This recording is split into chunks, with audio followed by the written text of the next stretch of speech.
Hey, so I finally saw Across the Spider-Verse and it was pretty good. A lot of great meme material.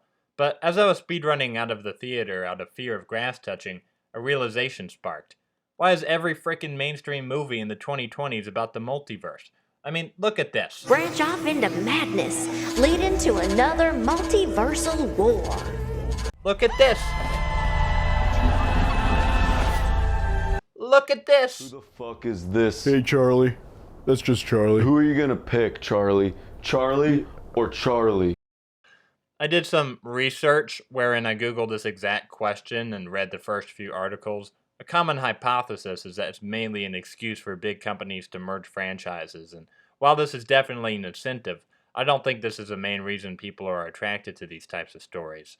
It's common for subgenres to blow up like this every few years. Remember how every other movie and TV show used to have zombies in it? Hey Joe, you wanna play a zombie game? Certain type of thing takes over the cultural zeitgeist and stays there till people move on to the next thing. On a bigger scale, think westerns or superhero movies. But the multiverse is different. It's almost more of a setting than a genre, and there are many different ways to interpret such a world.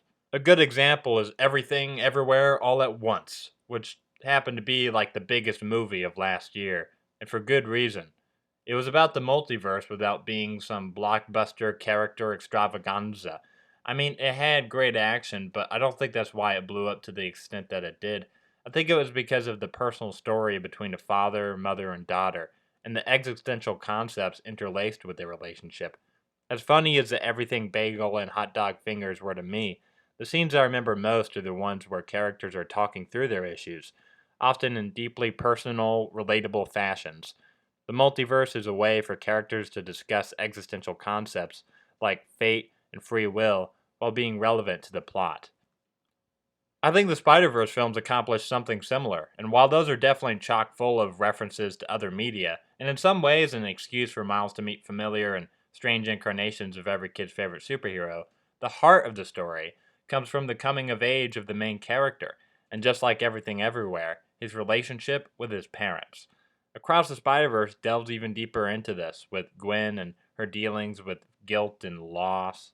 The film is on its surface a fun Spider-Man adventure, and while it definitely delivers in that area with its beautiful animation, underneath it has so much more to say about the human condition and our fight against the immovable forces of time and space.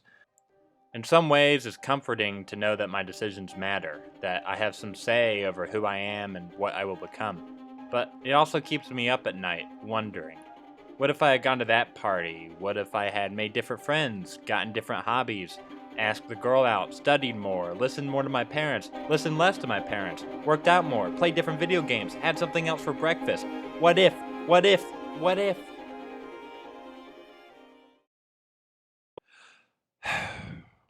People have not always believed in the multiverse. While this is a generalization, I do find that many older stories deal with concepts of fate and predestination.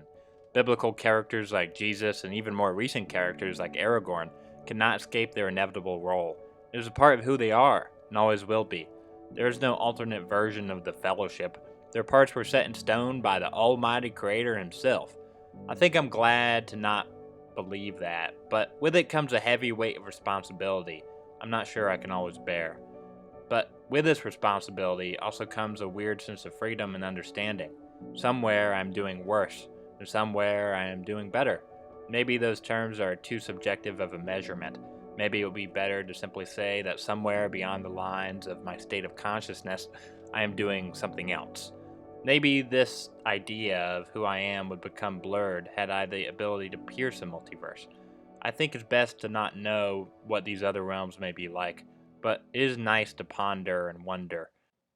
The ever-pervasive question of what if haunts and escapes me, and multiverse movies give me a comfort in letting me know that I am not alone in these thoughts, while also providing a fun adventure with well-rounded characters, or at the very least, something rewarding to my animal brain that has consumed far too much content. To answer the question I sought to understand at the beginning of this video, I think there are a bunch of multiverse movies coming out simply because the concept is appealing in a multifaceted manner. People are attracted to the subgenre of sci-fi for a whole myriad of reasons, from the deeply personal to the widely existential. Superhero movies have admittedly started to become stale for me, and I think they have for many others. The multiverse can be messy if not handled correctly, and it won't save a poorly plotted story with boring characters. Sometimes it just complicates the franchise and film to a dramatic degree. But when the multiverse is used not purely as a marketing tool, but instead serves to tell a compelling story with deep and relatable themes, then it can be quite a juicy meal indeed. I'm Unfortunate Soul, and I'm going to go have an existential crisis. If you want to help it by subscribing and liking, go right ahead. Some version of you will anyway.